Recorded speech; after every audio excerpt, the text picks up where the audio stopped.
কি হতে চলেছে সীমান্তের ওপারে? প্রতিবেশী মিয়ানমারের রাখাইন রাজ্যকে ঘিরে এখন আন্তর্জাতিক সম্প্রদায়ের নজর দক্ষিণ এশিয়ায়। কক্সবাজার সীমান্তের ওপারে যে কোনো সময় হতে পারে নতুন একটি রাষ্ট্রের ঘোষণা। চলতি মাসেই সরকারি বাহিনীকে পরাজিত করে রাখাইনের ৮০%-এরও বেশি অঞ্চলের দখল নিয়েছে রাজ্যটির সশস্ত্র বিদ্রোহী গোষ্ঠী আরাকান আর্মি।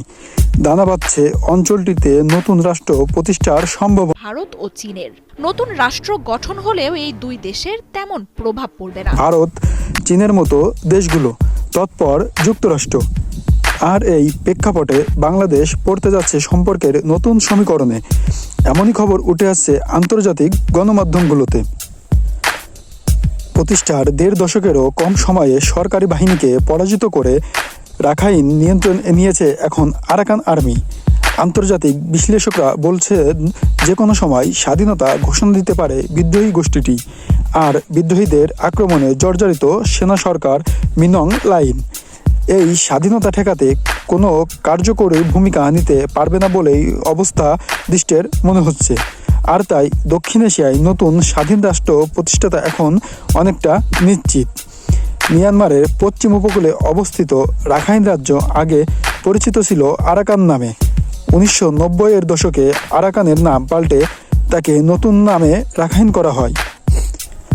ভৌগোলিকভাবে রাখাইনের অবস্থান মিয়ানমারের জন্য অত্যন্ত গুরুত্বপূর্ণ।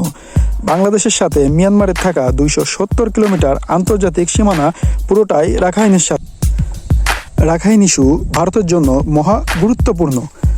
কালাদান মেঘা প্রজেক্টের মাধ্যমে বাংলাদেশকে বাইপাস করে 7 সিস্টার্স ও কলকাতার সাথে ভারতের যোগাযোগ সহজ করতে মিলিয়ন মিলিয়ন ডলার বিনিয়োগ করছে ভারত।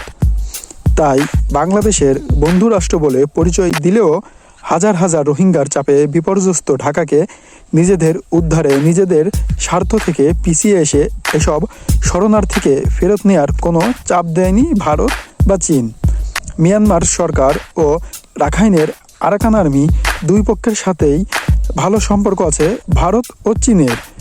নতুন রাষ্ট্র গঠন হলে এই দুই দেশের তেমন প্রভাব পড়বে না।